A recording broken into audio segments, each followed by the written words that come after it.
out with him because went out there and I hung out with him because I just didn't want to be left out. So they treated me to some like Dayton bourbon that was like 110 proof or something like that, and I Dayton like bourbon. Yeah, I forget I don't know what the name of it is, but so I was drinking that and I'm like, yeah, that's pretty solid. You know, I get some notes in it. And I told him, I was like, I'm a newbie. I'm not good at this stuff. And, Yeah. you know, I don't know it as well as I know cigars. And then everybody had this moment to go like, well, you know what? I'm really where you're at right now. You know, so I'm kind of learning too. So we can learn together. And then there's another guy that was named Matt. I love that dude. And he's like, now, if I was doing this based on a scale, I would say A through F. I'm probably like a B minus. Huh. But that guy over there, I forget his name. He was a ex-military dude. I don't know. He's like, he's an A, and then this guy over here's an A, and like some of us, you know, are like B's, and then this other guy who's physical therapist or something for like high schools. I forget exactly what it is. He's like, I'm kind of like a C. He's like, I'm very new to this. I'm like, it's okay. We'll all learn together. Anyway, so I got to partake in so many different bourbons that I've never seen in my life. Can you recall any of them? Because I'm just curious. I had a really weird scotch. Uh-huh.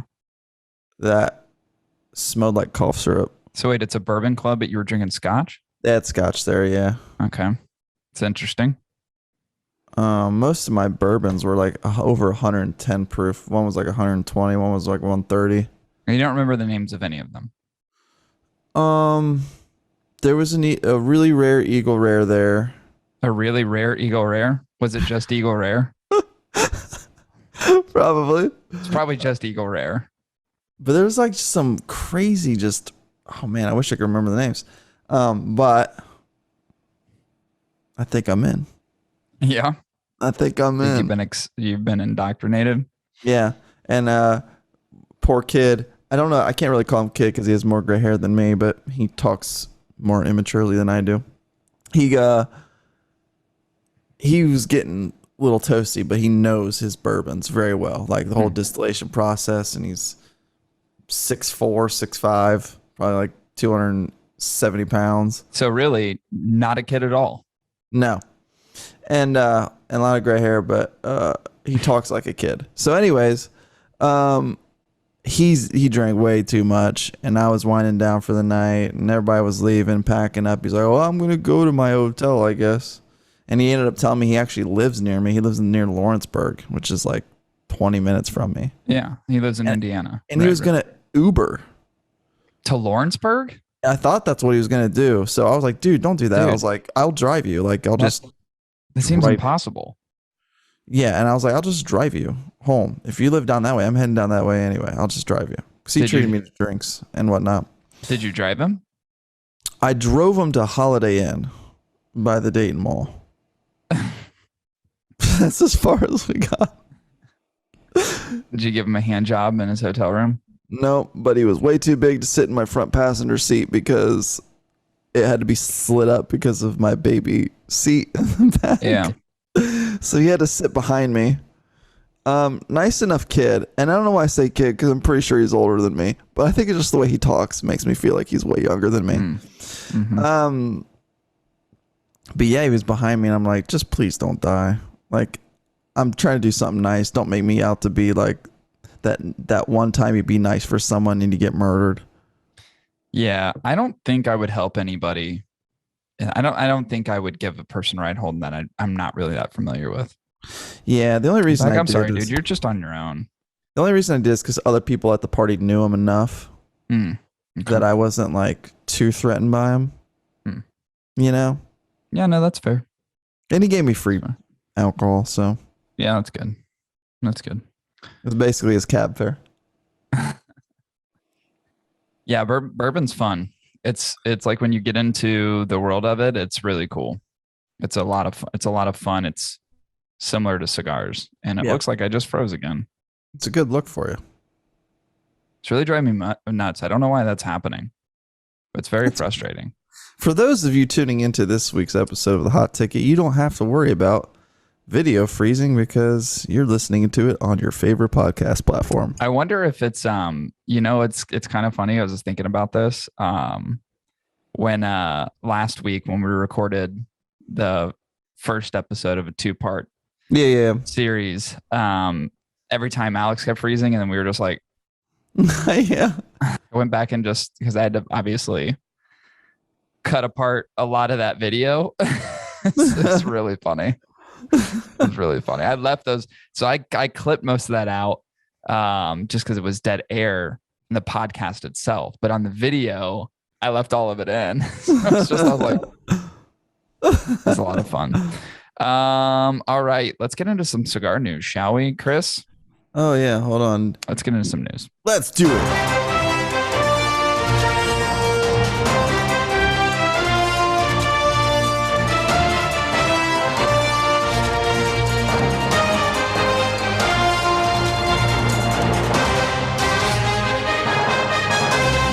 All right, cigar news today. There's not a lot of stuff that's actually been happening here recently, but I'm going to pick and choose because a lot of it I don't give a fuck about. First thing on the news today, Espinosa Premium Cigar ships the La Bamba Warhead 7.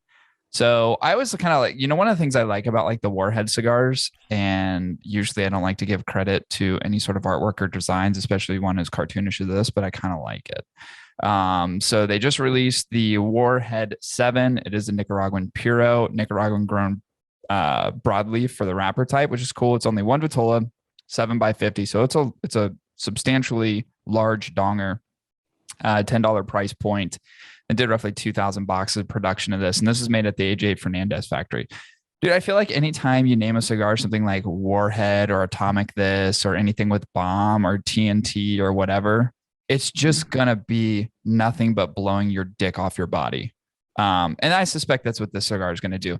I've never been a massive fan of like the 601 series.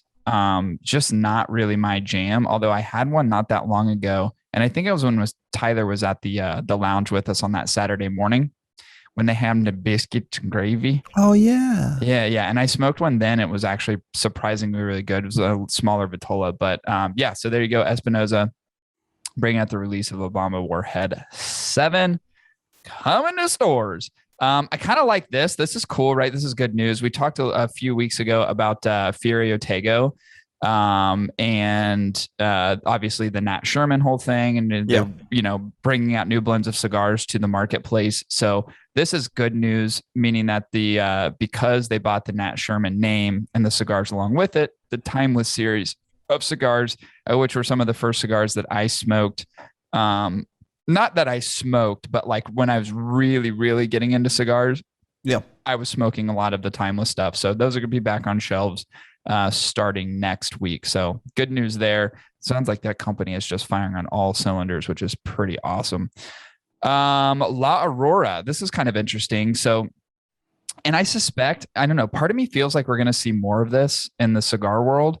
And what La Aurora did was they actually launch their own online store, meaning that they can now do direct consumer sales, which is not traditional for the cigar industry. There's a few manufacturers that do it, but for the most part, obviously manufacturers have used the accessibility of cigar lounges, brick and mortars, and online sales. Obviously, those tend to be the most popular channels. The direct model is not something that's very popular, but La Aurora decided to do it with their lineup. Of course, part of this is keeping in mind that this is going to be a non-competing effort, meaning that they're not going to offer any discounts. So anything that'd be sold would be at probably full MSRP.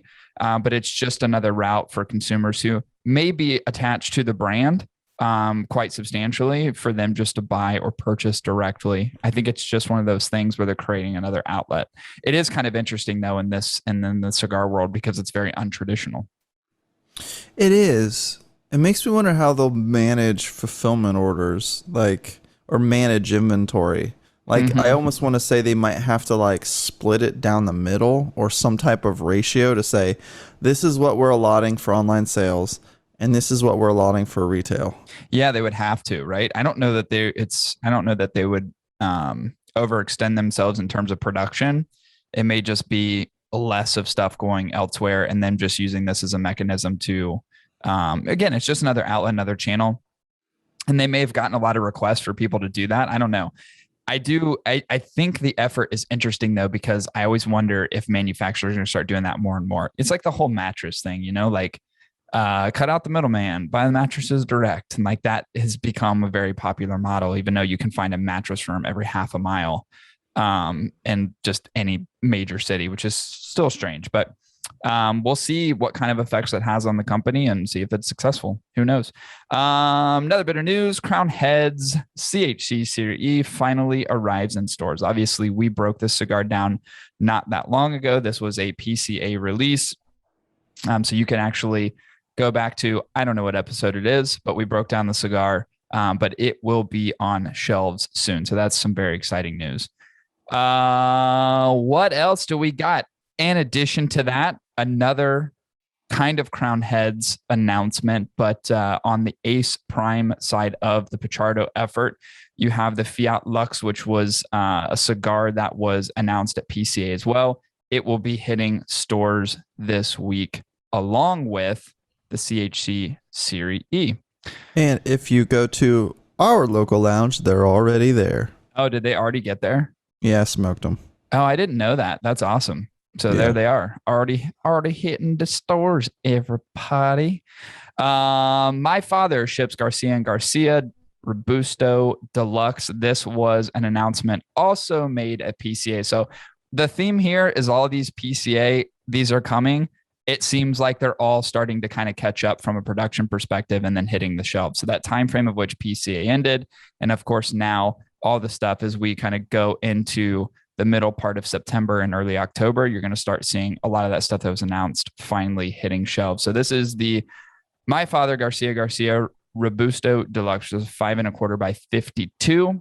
Actually came out in June 2016. Ecuadorian Habano Rosado wrapper, Nicaraguan binder, Nicaraguan filler, with also includes some Carrillo tobacco in there as well.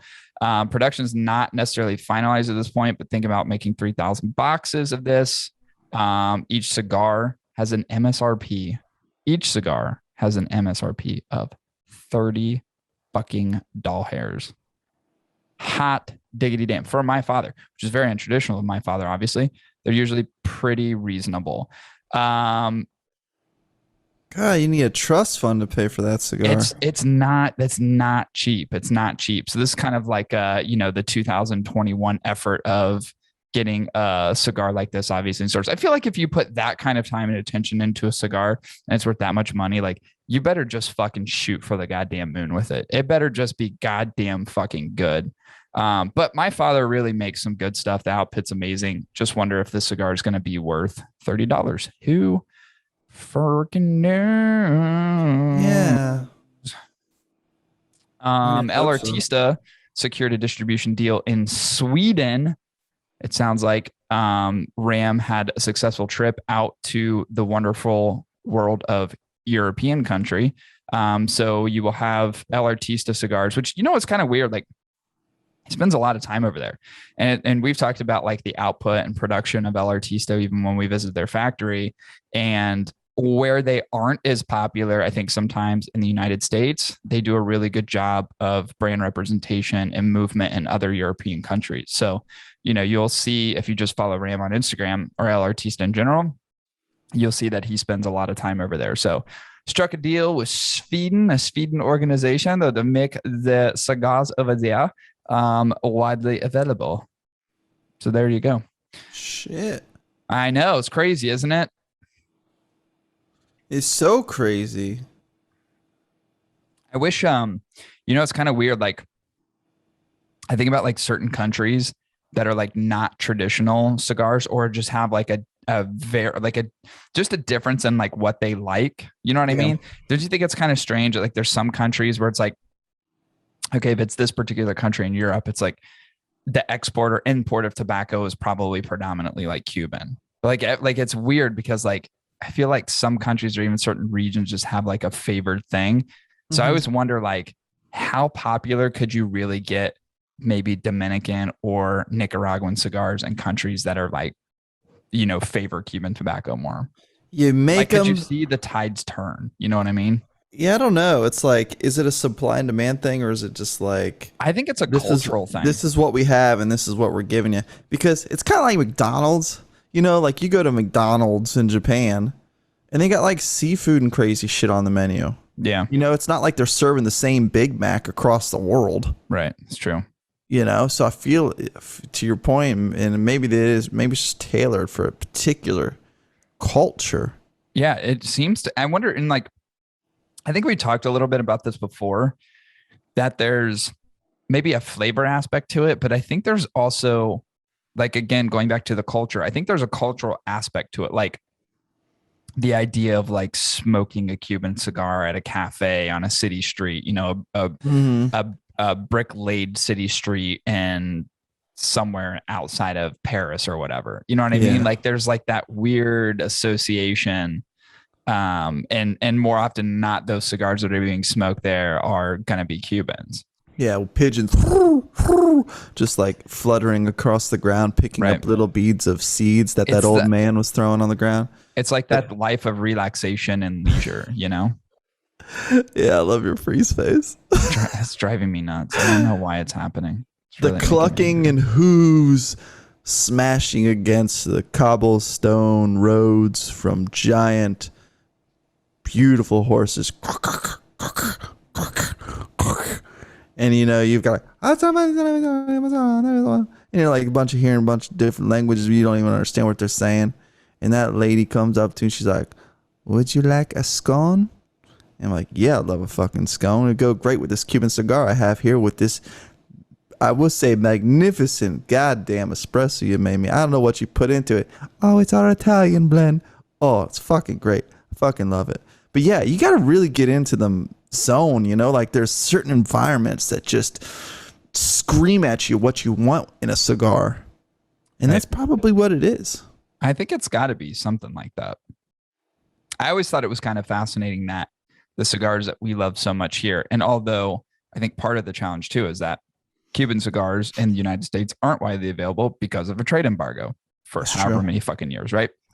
So you become accustomed to culturally smoking Nicaraguan tobacco and Dominican tobacco and other variants, like Honduran tobacco. But in other countries, I feel like, the traditional Cuban just seems to be more popular. And it's like, will the Nicaraguan cigars, will the Dominican cigars ever start to take over? Will you see some of that market share shift? Like another good example, like environment changes everything from what you want to smoke. Like if I was in a gay club right now, I would want a fucking donger in my mouth.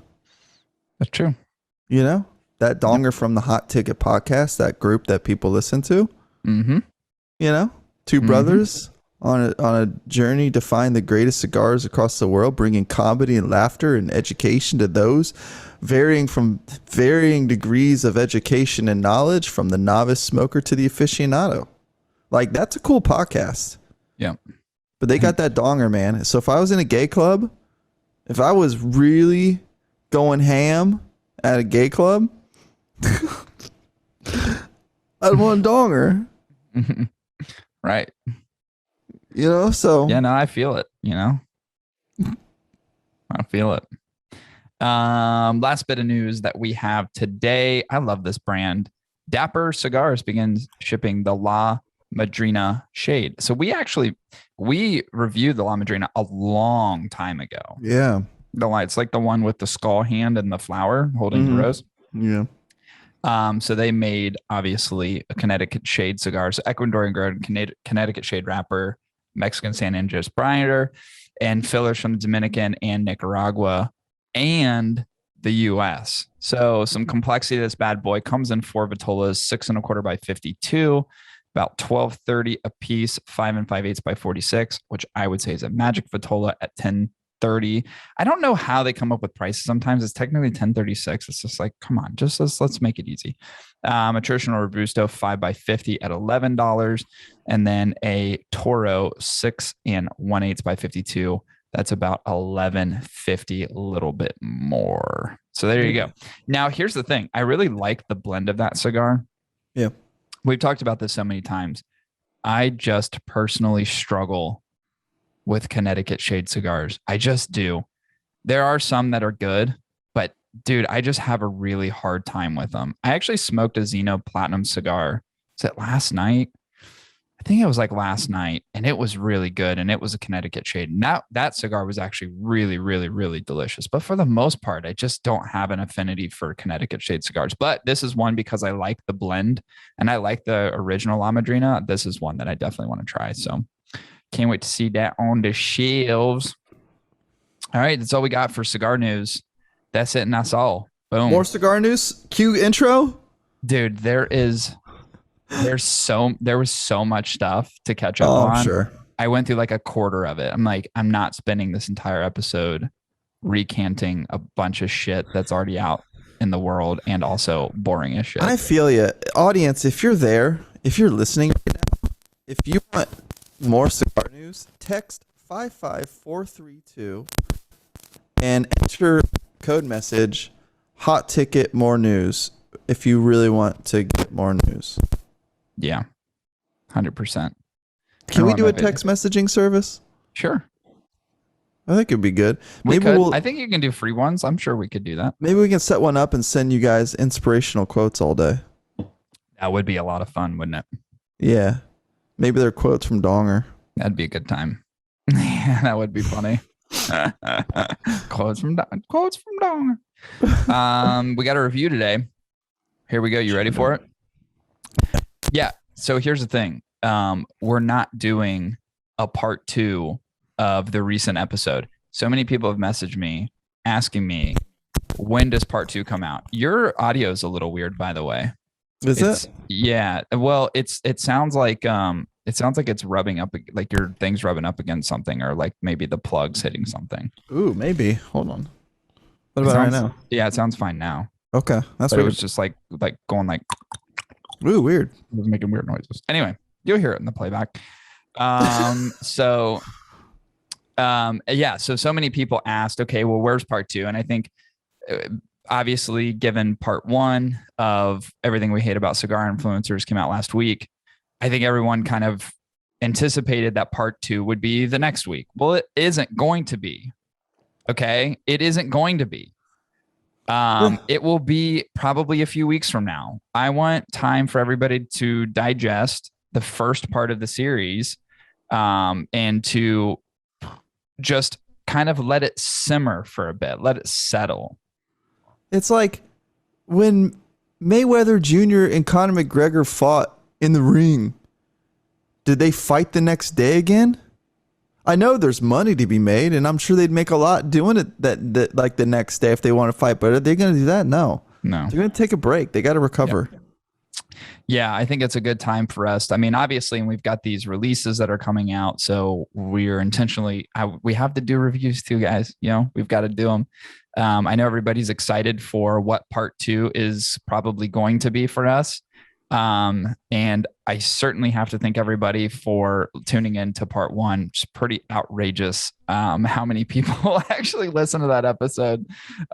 So all the fucking thanks in the world for everybody who downloaded and listened to episode 2 to 11. It was probably one of my favorite to record, and it was equally one of my favorite to kind of go back through and listen to. I did have quite a few people who I think were shocked at the fact that most of the podcast was pretty serious, right? It was not that it was like real serious, but I would say it's a bit more sophisticated than what we would usually talk about. You know, topically, we'll like to make fun of some things, but this one was more of a serious effort on our part. I don't know if that's good or bad for our listeners. You know, I don't know if like our listeners just expect it to just be kind of funny and stupid, or they appreciate the smart and more witty part of it. I don't know. Listen, people, we're multifaceted beings. Sure, we can bring you stupid comedy that is incoherent and hard to follow, which we do, rooted in analogies and metaphors that make no sense except for the person saying it. We could do that all day. Right. But the reality is we're multifaceted individuals. We are. There's a certain level of wisdom and charisma Very complex brains. and intellect. Yeah. And sophistication that's in here somewhere. Maybe behind the medulla oblongata. I don't know what part of the brain is responsible for cognitive thinking. I think it's the frontal cortex. Yeah. I could be cortex. right. Yeah. But we can be wise. We can be human beings. By we, you mean more me and less you. Well, guilty. Guilty, Yana. No. I think no, everybody was. It was like, have a serious conversation because it's a relatively serious topic. Part 2 will be interesting to say the least. It's funny that the names of the episodes and the titles are #cancel this, but after part 2, we may be the ones getting canceled. You think that first episode was diplomatic and even keeled and culturally appropriate? Oh, fuck. Yep. Really you just wait. Flip it on its head.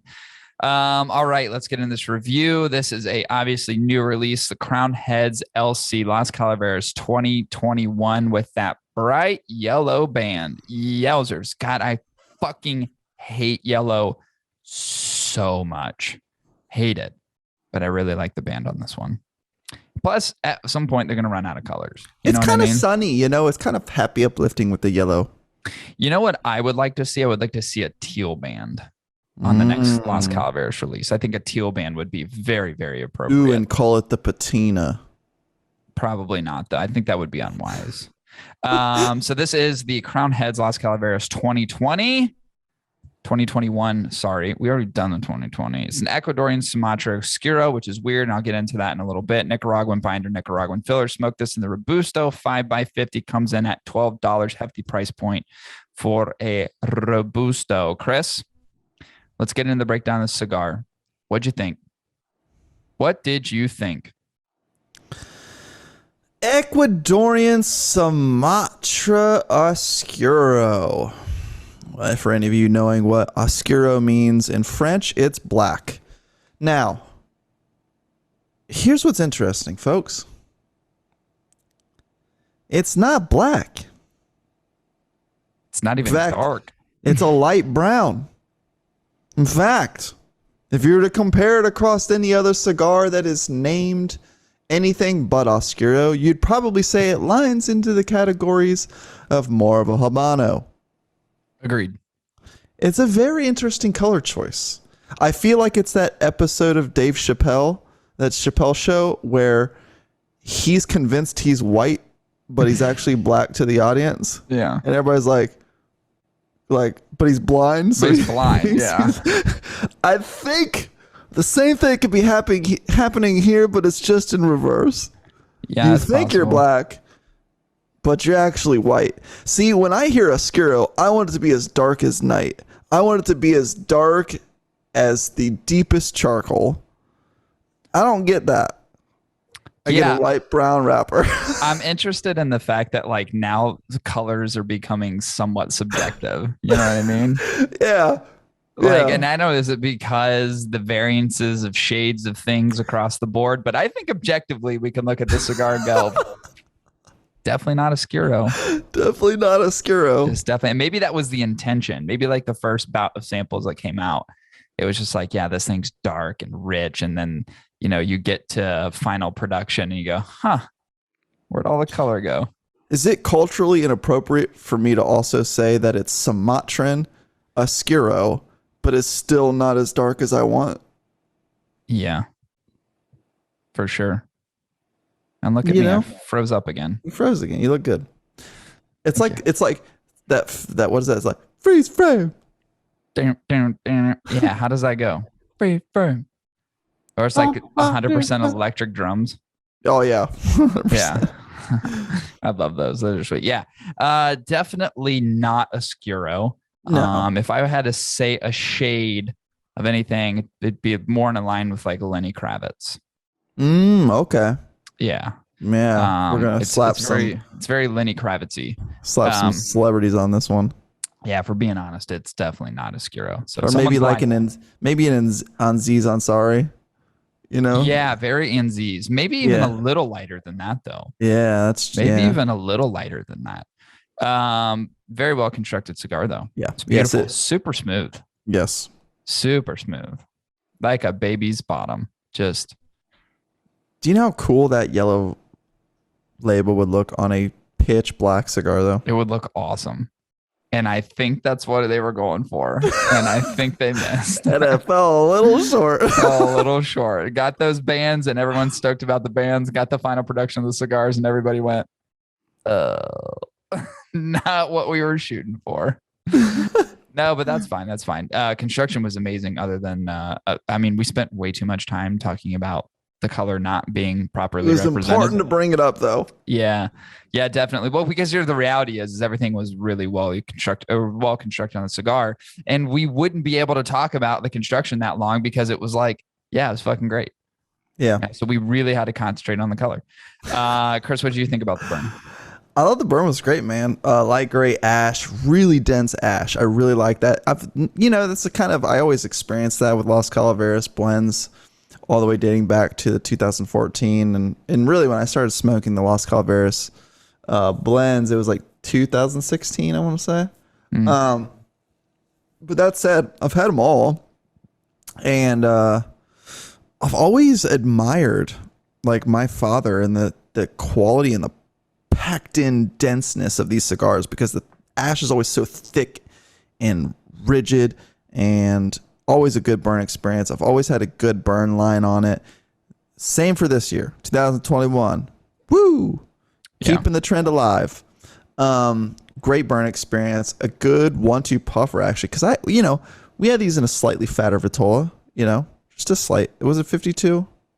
Was it 54? No, 5x50. Traditional Robusto. That's right. Mm-hmm. But I've had this cigar in 3 Vitolas now. So maybe I've got another one in my head. But anyways, I've just felt the burn to be just a great burn experience overall. Easy draw, good amount of resistance, no outages. I feel like especially maybe it's just this wrapper, but also indicative of the construction. It always just, I can never recall if I've ever had a Las Calaveras that's gone out on me. I have. Was it the 18? Mm-hmm. Yeah. Well, that one was a wild bird. Mm-hmm. Yeah, but all the other ones, right? All the other ones. Oh yeah. So flawless. I mean, the stuff that comes from my father is just incredible. Yeah. So great burn. Yeah, same. Great draw, great smoke production, super consistent burn line. Typically, when I get those burn lines that are just so fucking symmetrical and beautiful, I always take a picture. So I got a picture on my phone. I actually posted it on Instagram. I have the picture on the phone, and it's just that like perfect like 1-inch ash. And it's just a straight fucking line. If you turn it and you rotate it, straight line all the way down. I love that in a cigar. Like there's just something that makes me happy, and I'm thrilled when I see it. So burn overall in the cigar was pretty incredible. I really, really enjoyed the fact that it's a 5x50. So nothing's supposed to be challenging about the burn. But it's just one of those things that when you smoke a cigar and you don't have to think about it, you don't even have to think about pulling your lighter out for touch-ups. You don't have to think about anything in terms of the smoking experience itself.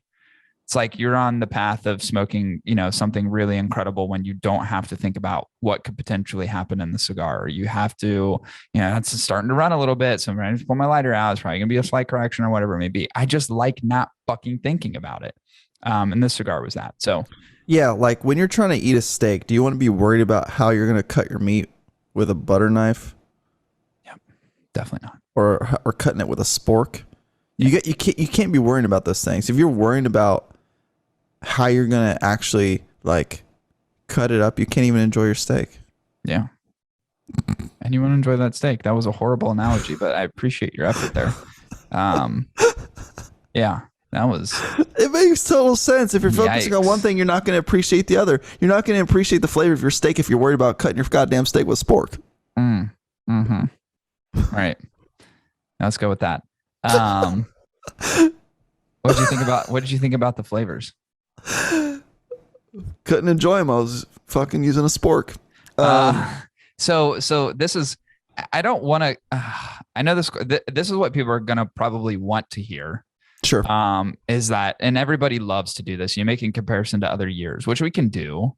But on its own, Chris, what did you think? Like, what did you think about just like that's fair. Like your opinion on the cigar? Forget the other years. Yeah, let's forget your old grandpappy, 6th generation removed, right?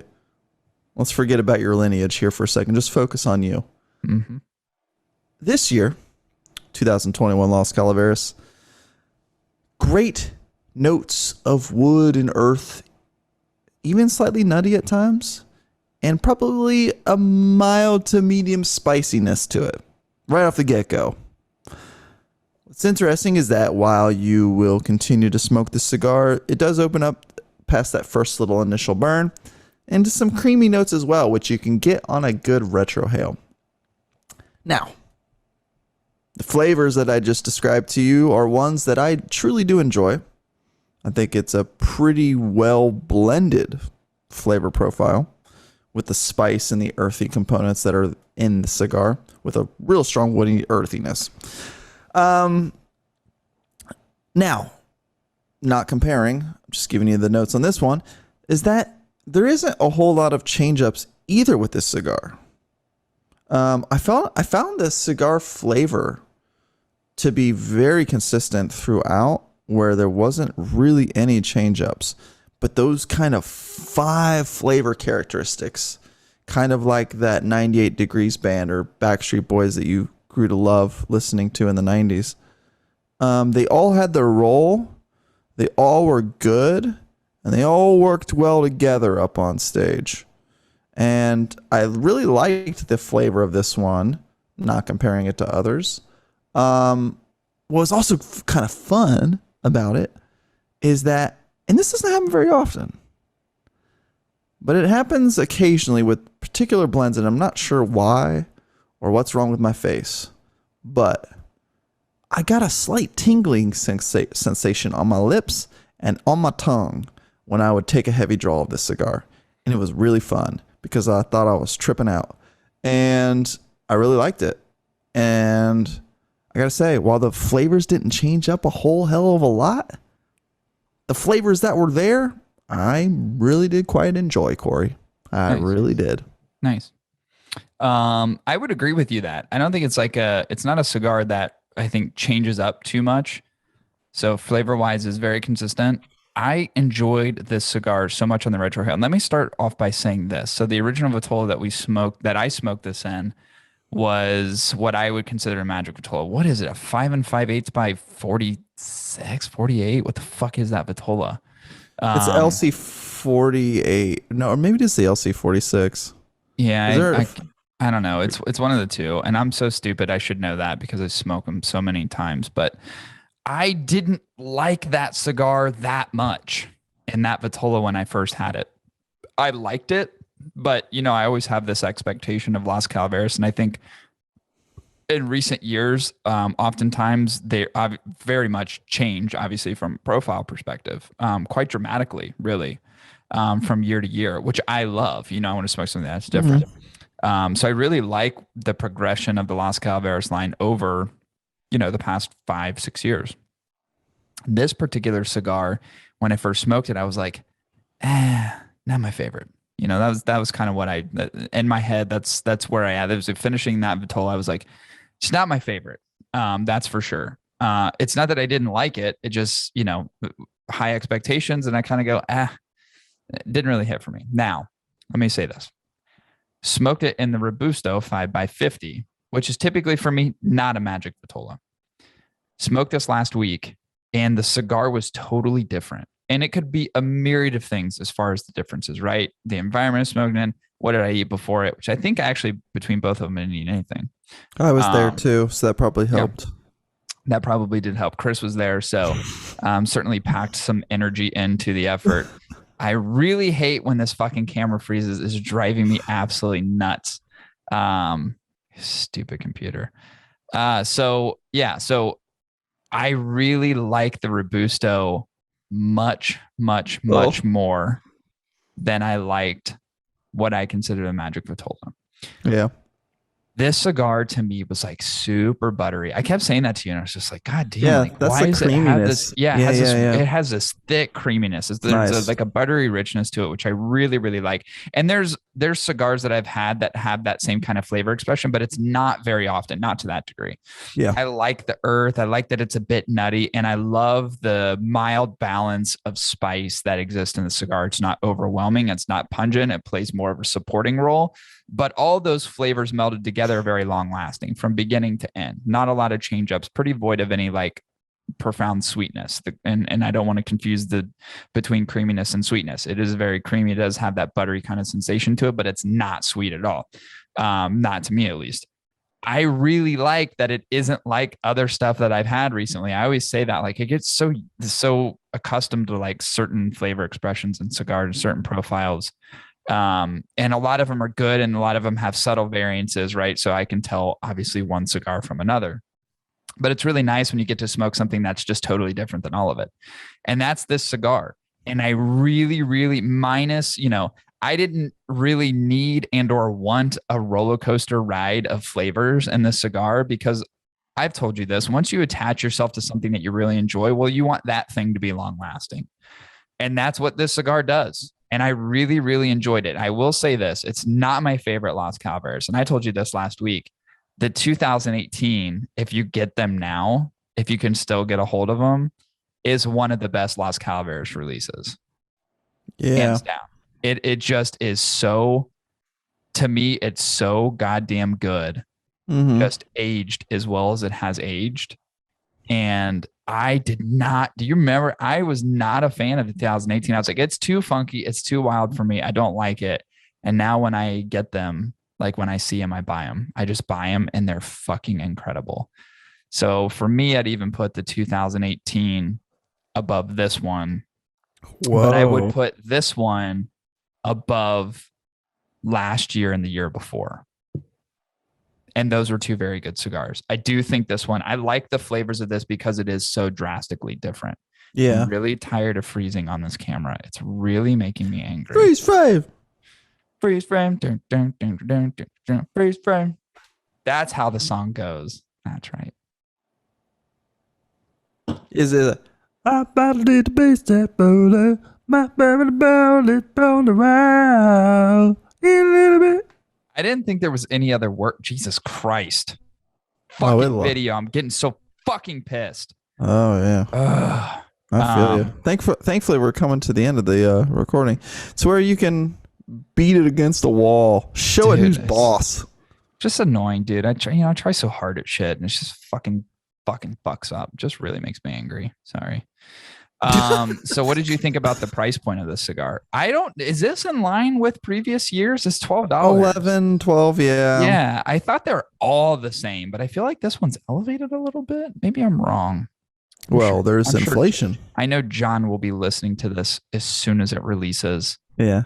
So he can make the correction to me. Well, there's inflation and Biden's president now, so there could be a myriad of factors. Shots on the Dems. Shots at the Dems. Good attribute to the price point of this cigar. There you go. Chris is like, yeah, oil prices are rising. Has nothing to do with cigars.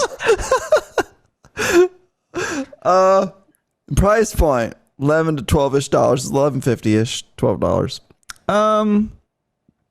Yeah, I think it's worth it. It's tethering the line this year a little bit for me, but it's an appropriate price point. And the reason I also say that is because I also know that if you've ever looked at any other Crown Heads lineup, there's a cigar at a certain price point for everyone. So, and this is their limited release that they do every year, or one of many limited releases. But this is one of their top releases. I mean, it's like literally a flagship cigar. Yeah, and it's probably one of the more highly anticipated releases of the year outside of just Crown Heads, just period. Yeah, and it never really disappoints. Even with ones that aren't as favored as other years, they've always been great cigars. There's never been like a cigar where you're like really disappointed. Like never. Yeah, definitely. I think there's only been one cigar that we've ever said to John that we didn't like. Yeah. What was that? Oh, we know what it is. Mm, Oh, yeah. yeah. Yeah. Which a lot of people That love. So one. we could have been Just both way on the off. I've smoked that drugs. cigar 100 times and my opinion has not changed. It's just the reality. Yeah, price point wise, a little steep for Robusto. But I will say this, like I really like this cigar. And I guess one of the things that I'm a little nervous about is that when I smoke it the next time and what I would consider a preferred Vitola of the Robusto, like I want to have the same experience and I don't know that I will. I feel like maybe I was kind of fucked up on something like, Ooh. where things just like I want it to be the same experience I had in the Robusto, but not the experience I had in the LC 46. I think it's I 46. think so too. 5 and 5/8 by 46. 5 and 7/8 by 46. 5 and 5/8 by. I don't know. I could probably easily fucking look it up. Very easily look We it don't up. do that here. I'm not going to. I'm just definitely not going to. We're all pretty sure that the breakdown of the cigar blend's inaccurate. Yeah, probably. Definitely the fucking color. There's no doubt there. I think it's. I agree with you. It's like tethering the line for me. It really is tethering the line. I will say this: like, could you imagine buying this cigar for like $9 or like $8? Ooh, you get a pricing bonus. Holy shit! It would be so fucking good. Yeah, 12 is tethering the line a little bit, but I'm gonna say appropriate given the fact that I really like the flavor combination of the cigar.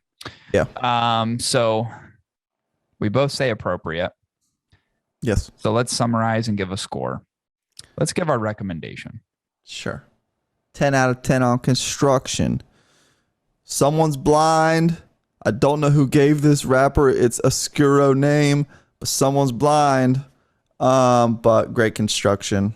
Looks good in yellow. Would look better if the wrapper was black.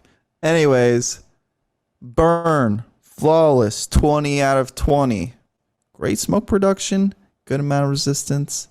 Great. Flavors. Oh, it's a good one. It's a good one. Very consistent. Very much the same kind of thing, but what you get is good, and you will appreciate it if you like the flavors that we described to you. 25 out of 30. No pricing bonus, nothing like that. Mine comes at a 91.7%, which is a highly recommended cigar. We'll round that up to a 92. Excellent score. 10 out of 10 on construction for sure. And there's my video freezing again. Sorry for anybody who's watching this. I'm getting more angry. Here's the thing is I break down the rest of this review. It's going to sound like I'm really angry and I hate this cigar because of my anger, but I'm not. It's just because I'm getting so fucking amped up because it keeps freezing every 5 fucking seconds and I'm fucking want to murder fucking all the fucking children. Le Mans, brother. Do your Le Mans breathing. I love the kids. The kiddos are great. 10 out of 10 on construction. Absolutely beautifully constructed cigar. Although I agree with Chris, color, it was blind. It was the blind person. Who looked at this and said, it's definitely dark. It's an Oscuro. You're fucking crazy because it's not. 20 out of 20 on the burn. Great burn line. Super consistent. Love that. Perfect draw. Perfect smoke production overall. It's the kind of burn that you want again that leaves the whole entire experience effortless. Really like the flavors of this cigar. Agreed with Chris again, not overly crazy in terms of what you get. It's not like super complex, not very dynamic. It's not all these fucking roller coaster type changes or anything like that, but it's very, very balanced. It's pretty mild in nature with that, again, that supporting role of the spice kind of melded together with that really robust creaminess, which I love in this cigar. Again, when I smoke it again in the Robusto, I want the same experience. If I don't get it, I feel like I'm going to be disappointed. So really love the flavors of the cigar overall. Give it a 25 out of 25 as well. Same score as Chris. Round up to a 92. Highly recommended cigar. There you have it. Well, let's do the math on the averaging here. 92 plus 92 divided by 2. So 92. 7. 7. Is it just 7? It's just 7. Yeah. I think it's just 7. Yeah, it is. Huh. I don't know where that fits on our scale. I think a 7's like I'd rather smoke twigs. Yep. We haven't had one of those in quite some time. I think we've only ever rated a recommendation one time of that. Was that the CAO Vision? No, there was something else. Was it the CAO Bones? I feel like it was a CAO. I'm almost certain it was. But maybe it wasn't. I don't know. I don't know. I know there's been a couple. I think I've had two. Yeah, interesting. I think I mean on the podcast we've only had one. Yeah. I don't remember. But anyway, there you go. 2021 Crown Heads Las Calaveras with its beautiful sunshine bright yellow label on its really more pale skinned. We see a pale skinned Oscuro. Let's call it that. We'll call it a pale skinned Oscuro. 7th gen Las Calaveras 2021 baby Calaveras. Your great granddad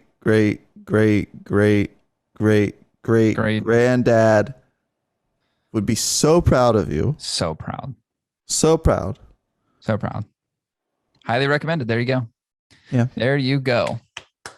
Good job. I wish I could clap, but I'm holding my mic. You're holding your microphone. Like I'm a goddamn newscaster. Microphone. Let's wrap it up, shall we? I'm so tired. Did I tell you that? So the other night I went to bed at like 4:30. Yeah, Mom told me you texted her at 4:30. Yeah, it was so bad. So bad. And I had to wake up at 7:30. I was dying.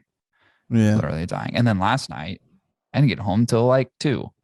Oof. And then woke up at 7:30. So I'm running on nothing. I have nothing. I have nothing to give.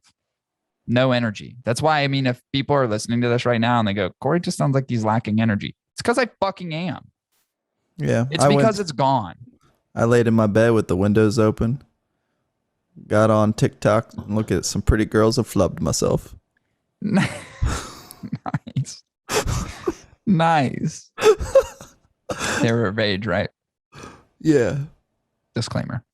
Do you have a TikTok? I do. I have multiple accounts. Yeah, that's rough, Chris. That's rough. Do you really have a TikTok? Yeah. We have a TikTok. I started one. Posted like 3 times. And then I was like, I've never bored. Posted. I was like, I'm so fucking bored with this shit. I don't even know what a TikTok does. I really don't. I never go into the app. I know nothing about it. I don't even, it's tough. You know what I mean? Like when Instagram decided to come out with Reels, which was like obviously their version of TikTok, I'm like, kind of, I'm just gonna stay on one platform. I can't do this multi-platform bullshit anymore. I don't have enough fucking time in the day.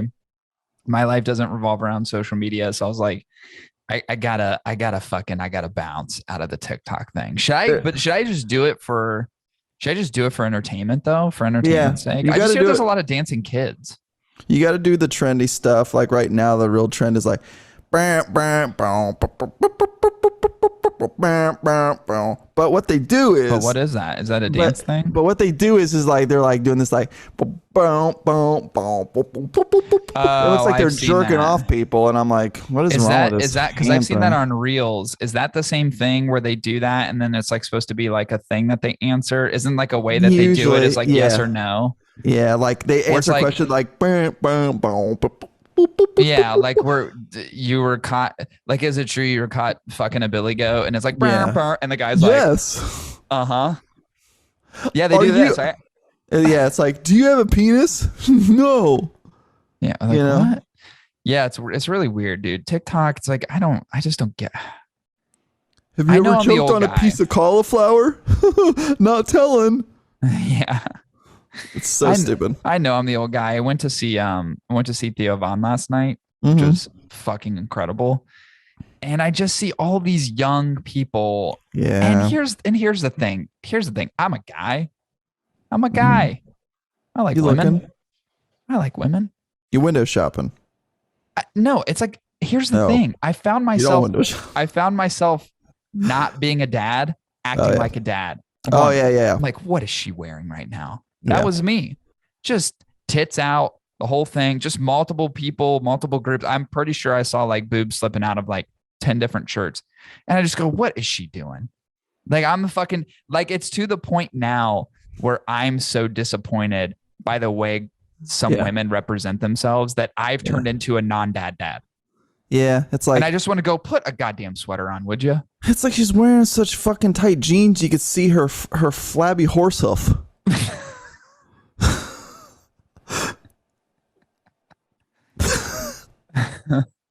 Gross. It was less the jeans and more the tops, Chris. Oh, okay. sloppy hangers, Sloppy udders. just sloppy hangers, just out and about, just not concealed whatsoever. Yeah. And then part of me wants to go, you think everybody thinks this looks good? Because more often than not, it's not the super attractive women. It typically ends up being the ones that you don't want to see their sloppers out. Yeah. And you just look at him and you go, hey, when you left your house, did you really look in the mirror and go, not only is this acceptable, but everybody's going to love it? Because Yeah. I'm here to tell you, not everybody loved it. Yeah. Not everybody loved it. Yeah, I don't like them when they're like so big that it's like you're dealing with a big giant loaf of sourdough. Ugh. Like half baked. Like it's not even baked yet. Yeah, it's not firm. It's like still in its very malleable state. Yeah. And you're just like, oh God, what am I doing? And you're like trying to like prevent it from like fucking falling around your hands. What about the ones that look like squashes? Where it's it's a little bit more narrow up here. Yeah. But not then fills up like a water balloon at the bottom. Yeah. Yeah. Those are weird too, you know? Yeah. I always thought the squashes were strange. That's a strange look. It is. They're just heavy, you know? It looks exhausting. You know what I mean? Like it looks exhausting. I was listening to it's a podcast I listened to called Hey Babe. Yeah. And it's Chris DeStefano and Sal from the guy that's from Practical Jokers. He's super funny dudes. Dude, Sal is so goddamn funny. I love that podcast. And he was talking about one of the episodes they had to do. They put like fake boobs on him. And he was like, I wore these like 4.5 pound on each side breasts for like, shooting for the day. He goes, my back was wrecked for weeks. Oh, I believe it. Isn't that crazy? Yeah. Like, and there's women who do that every single day. Every day. Now, granted, ladies, I know we're making fun here at this point. I'm not making fun. I legitimately feel bad. Yeah. But for guys, listen, when you get older, your balls do a whole lot of weird stuff. Like, it's like if you were to like, it would be like if you took 2 red seedless grapes and you wrap them in fresh mozzarella, and then you put them in the microwave for 30 seconds. The cheese melts, and when you pull them out, they just start to string and like separate and just like like it'd be like watching 2 mozzarella covered grapes just gravity take over, and that stretching in between. That's what our balls do. That cheese that's stretching due to gravity. Yeah. That's what our balls do over time. Yeah, and here's the thing: when you're younger, they're tight. They're real tight. They're very tight. Here's the reality: just like your ears get bigger, your balls get lower. They just did that's. Here's the thing: skin's tough. It holds up. But it can't hold up that much. No, and I pulled out a nose hair the other day, bro. I pulled out a nose hair. I swear, like if the rest of my hair on my body was like that of just typical grass in your backyard, this fucking hair, bro, was like elephant grass somewhere in Cambodia, 6 feet tall, like cut you up if you even touched it. Like, I had to pluck it. Yeah, I had a nose hair not that long ago, dude, that I swear when I pulled it out, I was like, that came from my brain.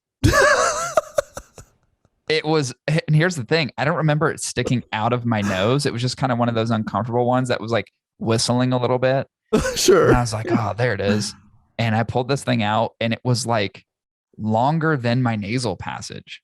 So I'm like, where did it come from? You know what I mean? Like all the other ones around it, it was essentially having like Yao Ming, that that Asian basketball player is like 9 feet tall. Yeah. Having him just with a supporting cast of like regular 6'2" to 6'6" NBA players. Oof. Like I pulled out the Yao Ming of nose hairs that I'm almost positive was attached to my brain. I'm pretty sure I think I'm turning into a dog because it looked like a really crazy long dog whisker. Dude, hair gets weird as you get older. Yes, it does. Yeah, shit starts to get weird and like things start breaking down and healing takes longer. And I hate complaining at the age of 34, but I mean, I noticed the difference. The problem is I know a lot of people who are older than me and they're like, just wait till you're 60. And I'm like, yeah, no, I fucking know. I'm just telling you right now, for me, I'm really starting to feel the slowdown a bit. Like I can feel it. Like shit takes longer to heal. And I don't feel, you know what I mean? Yeah. Like I'm still fast and I'm fairly athletic and I can still work out without like dying. But like I'm noticing some things are slowing down a bit. That's just Yeah. what's happening. So, a steady regimen of steroids and TRT moving forward is probably what I'm going to do. Yeah. I have to put a 4-volt battery on my dick to even get it hard. Yeah. Been there. I have to You like those lick like it. tiny little jumper cables. Yeah. Like I have to lick it just to make sure it's still got charge in the battery. And then I got to rub a little bit of water underneath the shaft area underneath the head. And I got to put the fucking 4-volt. Yeah. Just to get it going. Yep. Like a jump start. Like one of those cranks on those old planes or cars. Yeah. Like I need that to even get the motor running. Like in an old Model T, huh? Yeah. It sucks. Yeah. Been there. All right, let's wrap this up because I'm going to literally piss myself in like 2 seconds. I drank this thing so fast. Oh my God. All right. Truly. There you go. Highly recommend cigar, the new Las Calaveras 2021. Visit our show sponsor, My Cigar Pack. You can visit them at www.mycigarpack.com. September releases are out. It is essentially a Caldwell takeover, including the factory direct stuff. Super excited to smoke them. We got our package the other day. Have not opened it up. Save it for me, bro. We'll smoke it together. Whoopsies. So check them out, factory direct program, as well as the My Cigar Pack regular program. Visit them at www.mycigarpack.com. And you can also enter promo code HOT10 at checkout for $10 off your first pack. I also want to make an announcement. We will be doing a live this week on YouTube. This will be at Wednesday, 7 o'clock. We are going to be breaking down some cigars. I'm not going to make the announcement yet. I'm just saying this is something you want to be a part of. There's going to be a collective group of like 12 people, very well-known people in the cigar industry. So make sure that if you're listening to this now and it isn't past Wednesday that you tune in for that. We will be putting out some promo stuff for that live episode. Again, it'll be 7 o'clock Eastern Standard Time on YouTube this coming Wednesday,